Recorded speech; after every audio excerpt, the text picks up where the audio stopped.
So I wanted to film an update on Wabi, and the reason it's called Wabi is that we have a Sabi over here. Hey Sabi, how are you? And there are two special needs peachicks. I've already filmed an update on Sabi. The Sabi is like the surprising miracle of the bunch because I honestly thought he would not survive because I had to sister hatch because he was in the wrong position. The legs were completely warped. He wasn't able to even push himself, like turn around to actually unzip the egg, and then was just kind of pushing his wrists into the egg and then pushed himself out so hard that he actually tore his umbilical cord. I was trying to stop him, like, I had the egg up against his belly, and I'm like, the yolk was absorbed, but he just propelled himself so hard and fast out, just because he was in that malposition. He was in distress, obviously couldn't get himself out. So this one has been a miracle, but this one, born with a little bit of a limp, and it has turned quite bad for this guy because that's the hock. Think about it as a human knee. Their version of Achilles tendon is slipping out of the groove, and like the foot's basically turning out and rotating. So I had legs rotating. I had a surgery done. It cost me $500, and it failed within a few hours because unfortunately, even though the pin was put in and it held the tendon in place, the tendon couldn't get past the pin to get out of the groove, and it stayed in the groove, and that was a success. All the muscles around the hock were also malformed, and so even though the tendon stayed in, the joint was dislocating, and so now the pin is out because there's no point keeping it in. Let me just see if I can get under there. You just want to bite the camera. Come on, dear, let me see that leg. There's a good leg. There's a good leg. So it's just dislocated at the knee. We may see that better later. So I named them Wabi because your firstborn, Wabi, and Sabi, which is like the Japanese term for like loving something for its imperfections. Like the imperfections are what make it beautiful. This one will need a prosthetic when it's older. Some people will just have a one-legged peacock. I don't want that. So once they get closer to maturity, like about 10 or 11 months old, I have a place that will 3D print a prosthetic for me, and I just have a cast done with the vet, and we fit it for little Wabi over here. It does mean that someone like Sabi, who I thought would be very special needs or may not survive, will move in with the rest of the peacocks, and you're going to have a bit more of an augmented special needs life. Like maybe not in the aviary with the rest of the peacocks. I don't know, we've got polished floorboards, so I've got to work that out as well. Maybe put like a little glove for your foot that has grip, one that hops. The prosthetic will have plenty of grip, but we'll work something out. They won't be able to perch, so they're going to need their own like kind of like little kennel place, which is like a semi-perch on it. Because they want to kind of perch, so it'll be like a platform they can hop onto, that they can sit on, that their bum kind of sticks out from, like maybe like a broad plank of wood. And we'll just have to work out a life where they get to enjoy being a peacock, but also a bit of a house pet. And that's just so we've got that relationship, that bond with them. So they let us put the prosthetic on, each day and take it off maybe at nighttime. And they can live a fuller life. So this one will be a bit more of a pet.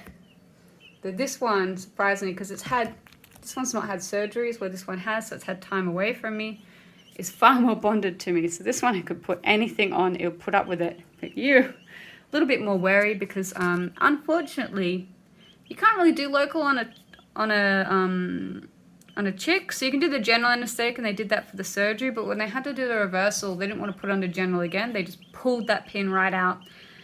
So it's kind of been through agony. It, had a surgery, woke up with this giant pin sticking out of its body. It was like working as a fence post to stop the tendon from going over. That would have hurt a lot. And then just getting it taken out in anesthetic, that would have hurt a lot. This one's only 8 days old. It's still probably hurting a lot. But anyway, I'm yamming away. Let's get you out of the cage a little bit. Sorry, dude, come on. Watch the leg. I'm just going to give you a bit more of a run around the house. So now you're just trying to cuddle up to my hand. Okay. Do you want to have a little hop around on the carpet? Just a little bit out of the cage. Excuse the mess. It's a small area. I had to hang the heat lamp from my desk. This is my workspace with my energy drinks. And we only had the one heat lamp left, and it's kind of hard getting it the right height. But of this, it's actually perfect height. So I've just roped it onto the desk, and this way I can keep an eye on him while I'm working. Hey, precious. Hey, baby. This is just a little bit of bonding time. I can't really grab them and put them on my lap like the other one. So like Sabi can just go straight on my lap, but this one kind of needs to feel it has the ability to hop around and do its own thing. Because it doesn't, you know, it's obviously if you put it in a hand, it doesn't feel as safe because it's only got the one leg. I do try and put my hand underneath just to take some of the weight on occasion, but without stopping it from moving. And it just likes to lean into me a bit.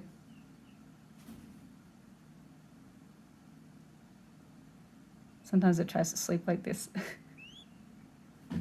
Hey, baby.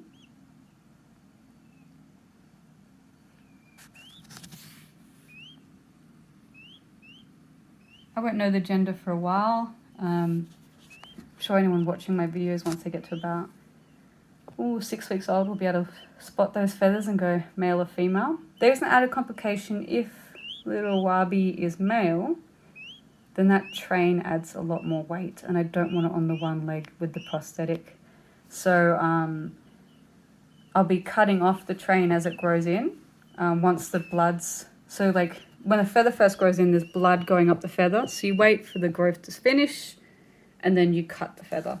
So it will be, each year I'm going to have to just kind of be on top of identifying each new feather that's reached maturity and cutting out that train. And just keeping that weight off them, because as they get older, that train can weigh like a good deal, like a kilo maybe.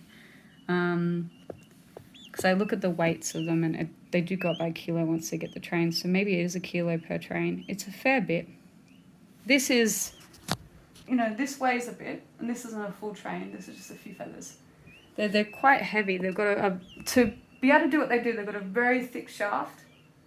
And that's part of the sex appeal of a peacock to a peahen. She's like, oh my God, you got such a heavy train and you could outrun predators. You must be strong and nimble. So it's one of those adaptations they show off to a lady to go, look at me, even with this unwieldy thing, I don't get eaten.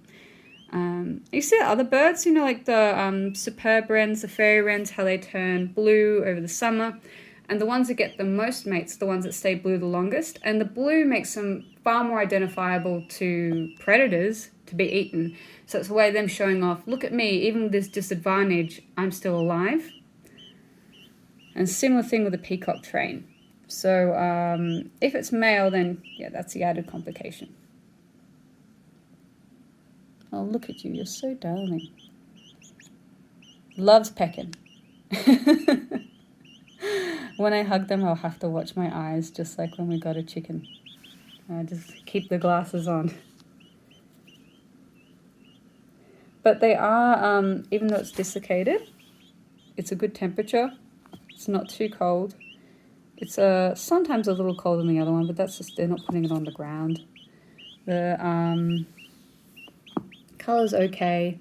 I don't want it rotting off. We probably will amputate in the future, but that's something you do when they're an adult, when you've got the prosthetic ready for them. It's not now.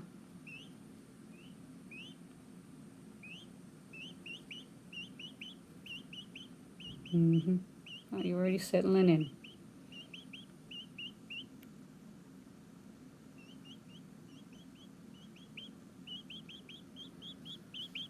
Yeah, the good color in the feet. They're not turning blue. So okay, you're trying to climb up me again? There we go. There we go. They, you know, even though they've got an injured leg, they kind of forget they do. So sometimes they'll try and jump up onto me, nestle in, and then you'll feel them bump the knee and jump off again. So I really just I let them try and climb up on me, but I'm not gonna. I'm a lot more hands off with this one than with the other, which is I'm trying to find ways to, there we go, have an interaction that allows them to be used to the hand, but also give them the ability to keep their balance and be able to move away. And the reason I want that is I'm going to have to put a prosthetic on you each day. So I want you to be okay with this.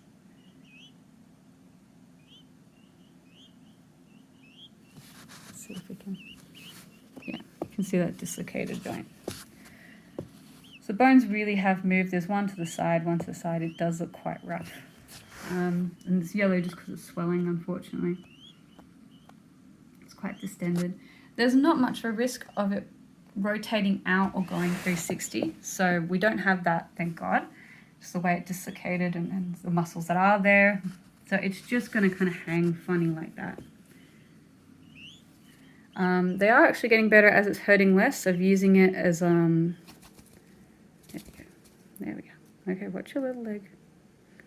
Of using it to kind of propel themselves a bit. So if the ground's a little more unstable, they'll, you know, like with the lumps here, they put so they can sleep with their leg kind of tucked in. That actually helps them sleep. They like to get into that little groove there. But they'll use this one to propel a bit. So they've got some use of it. They'll work it out. But we'll just see how they go. I absolutely love them. They're both darlings. It's a leaf. You can see all my experiments trying to get stuff that will prop up the water. I thought, okay, maybe I can hold the water in this. But then I worried about the leg getting caught here, but I could use this to hold the water in place so it didn't knock it over. The wound's mainly closed now, so I don't need that. But at the first one they had their surgery, they had that pin sticking out of the leg by about this much. So yeah, just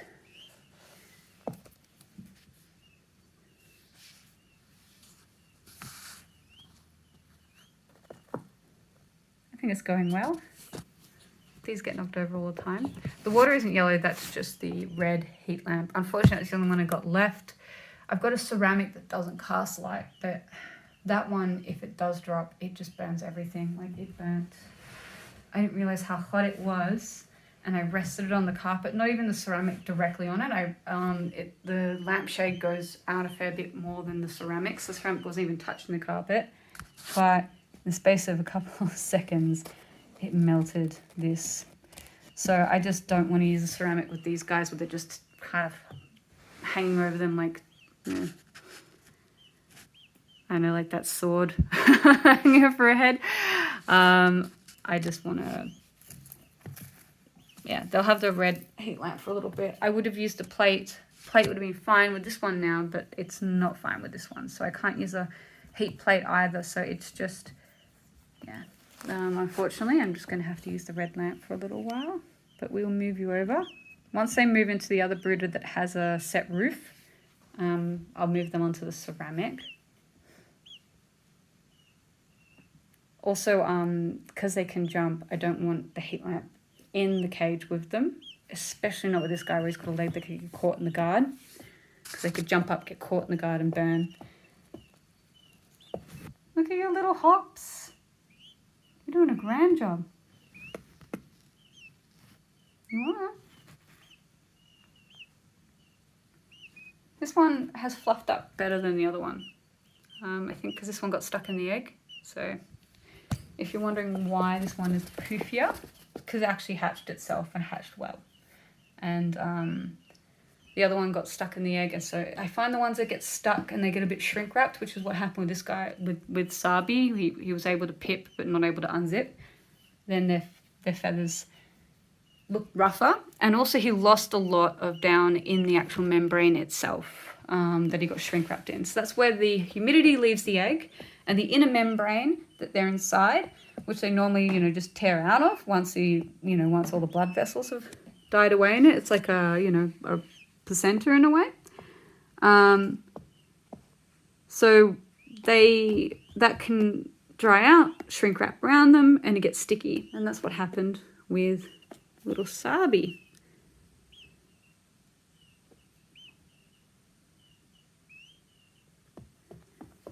It'd be weird having a Indian peacock with a Japanese name, but you're a multicultural bird. Really, it's the name I give you. I'm sure you've got something in the peacock language for your own name. They really peck. They peck and they like latch on. It's so cute. It's going to hurt me later. Oh, and I'm so happy. You probably just noticed that then. That's the first effective scratch they've been able to do. They can scratch their ears with a bad leg. That's like such a, I don't know. I'm sure they're really happy about it. Before they couldn't do it. Now they can. Doing a grand job. Yep, you can scratch yourself, Neil. Okay, watch out. Come on. Just don't want you on those dirty clothes. I know, I should clean the floor up. Ooh. This one just loves plonking down on my hand, and then it'll fuck off. Hey, baby. Here we go.